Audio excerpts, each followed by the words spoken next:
ताई, ही जी घटना घडली हे तुम्हाला कधी माहीत पडली आणि ह्या घटनेचं काय हे झालं की तुम्हाला अचानक ही घटना घडल्याच्या नंतर कधी कळालं की माझी मुलगी पळून गेली?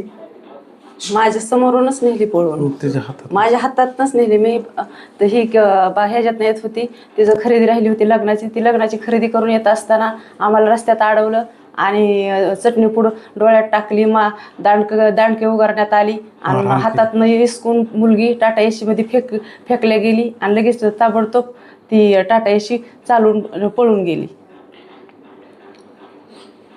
पळून नेली असं ती म्हणत नाही, मी स्वतः गेली का काय सांगत? अहो, मी बघितलं ना माझ्या डोळ्याने, माझ्या डोळ्यात देखता माझी मुलगी माझ्या हातातून नेली पळून. त्यांनी तिचा दबाव आणूनच, त्यांनी दबाव यंत्र वापरूनच त्यांनी तिच्यावर दबाव आणला कशाचा तरी.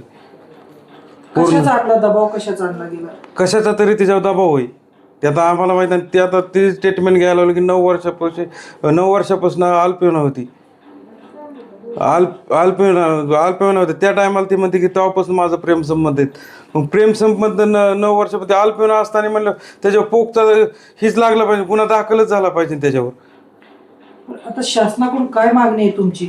शासनाकडून आम्हाला एवढीच मागणी की आमची मुलगी आमच्या ताब्यात द्यावं आणि गुन्हेगारांना कडक कारवाई ही व्हावं, गुन्हा दाखल व्हावा त्यांच्यावर आणि त्यांना शिक्षा ही फाशीचीच व्हावं. काही 2 दिवस झालं तुम्ही तुमचे डोळे भरून रडताय, खूप काय तुम्हाला दवाखाना हॉस्पिटल चालू आहे. काय तुमच्या वेदना काय म्हणतात काय ते? अहो, माझा पोटचा गोळा आहे आज हे झालाय, हातात नाही इसकून न्याला या. मग मला वेदना राहणारच ना. मी किती 9 महिने पोटात सांभाळली तिला. आमची मुलगी तशी नव्हती साहेब. यांनी काय केलं ते आम्हाला जादू तीच कळा नाही. तिच्यावर काय असा दबाव आहे हीच आम्हाला कळा नाही. किती दबाव त्याच्यावर आणलाय तिच्यावर नेमका. किती दिवसापासून हे प्रकरण चाललं होतं? आता ती सांगते म्हणून आम्हाला आज कळलं की 9 वर्षापासून, म्हणजे तिच्या 9 वर्षापासून तिच्या इतका दबाव होता की तिच्या दबावाखाली की तुझ्या आईला मारीन. कारण तिचं वडील नाही, वडील एक्सपायर झालेत आणि ती वडील नाही तर मुलं लहान लहान, आणि ती आईला मारीन, तुझ्या मुलांना मारीन अशी धमकी देऊन मुलीला ब्लॅकमेल करतात ती. ह्या घटनेमध्ये आतापर्यंत किती लोकांनी तुम्हाला पाठिंबा दिला आणि काय त्यांच्या भूमिका आहेत? भरपूर लोकांनी दिला आम्हाला पाठिंबा. संघटनेने ह्यांनी सगळ्यांनी आम्हाला सपोर्ट केला. हा, राजकारण्यावाल्यांनी एकानेही सपोर्ट दिला नाही, पण जे समाज कार्यकर्ते त्यांनी सगळ्यांनी आम्हाला सपोर्ट दिला. तसं पाहिलं तर तुमच्या पतीचं निधन कधी झालं? करोनात झालं या 21/5/2021 साली. त्याचाच गैरफायदा घेतला व लहान मुलं आहेत. मग तिच्यावर एवढं दडपण आलं, तुझ्या आईला मारीन, तुझ्या भावांना मारीन, एवढं दडपण आल्यामुळं ती दबाव खालीच बोलणार ना. आणि मुलीला पळून जायचं असं तिला घरनं बी जाऊ शकते संध्याकाळचं कधी बी. तिथनं जायची तिला काय गरज होती? तिला पूर्ण हेडं ही चुकीचं आहेत आणि प्रशासनाने त्याचं दखल घ्यावं की दोन्ही हेडवची नीट चौकशी करावं की हेडमध्ये दोन्हीच्या हेडमध्ये वेगवेगळं बोलण्यात येतंय. तिला पूर्ण बोलायला असं बोलतो म्हणून कुणीतरी तिला प्रेशर आणतंय. त्या आरोपींना सुद्धा अटक व्हावं, ज्यांनी ही घडून आणलंय त्यांना सुद्धा अटक व्हावं. तिने जी कोर्टामध्ये जी जबाब दिलेला हे तुम्हाला मान्य आहे का? आम्हाला मान्य नाही. ती दबावाखाली दबावाखाली. हे सगळं खोटं या. आज ती कोर्टाच्या अशी माझी मुलगी नाहीच. तुळशीवाणी पवित्र मुलगी माझी.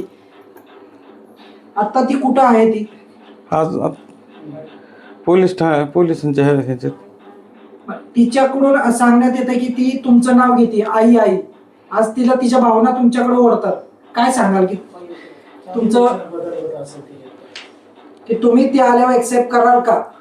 हो, 100% आम्ही तिला एक्सेस करणार. ती आमची मुलगी आणि आम्हाला माहिती आहे आमची मुलगी कशी. त्याच्यामुळे ती मुलगी आमची पावित्रीच आहे आणि ते आमच्या मुलींनी चुकीचं नाही, पण ती दबावाखाली ही झालेलं आहे. त्यामुळे कोणाचा दबाव आहे असा? ते आयन शेख जहीर शेख आणि त्या अख्ख्या कुटुंबाचाच ही दबाव आहे. तिला घुसमट झालेली तिची.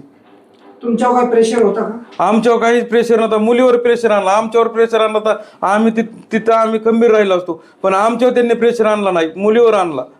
ही गोष्ट तिच्यातच राहिली. तिने आमच्यापर्यंत शेअर केलं नाही. आमच्यापर्यंत कळालं असतं आम्ही तिथनं ही केलं असतं, पण मुलीने आम्हाला अजिबात शेअर केलं नाही की माझ्या दबाव म्हणजे हे येत आहे की हे मुलगा असा करतोय तसा करतोय. अचानक त्याला जायचंच होतं त्याला, तर चटणी टाकून आणि हे करून न्यायची काय गरज होती? काय मागणी आहे आता तुमची शासनाकडे आणि शासनाकडे एवढीच मागणी की आमची मुलगी आम्हाला पाहिजेनच आणि त्या आरोपींना फाशीची शिक्षा हो. आणि असे परत घटना घडणार नाहीत. प्रत्येकाला मुलींचं असं झालं तर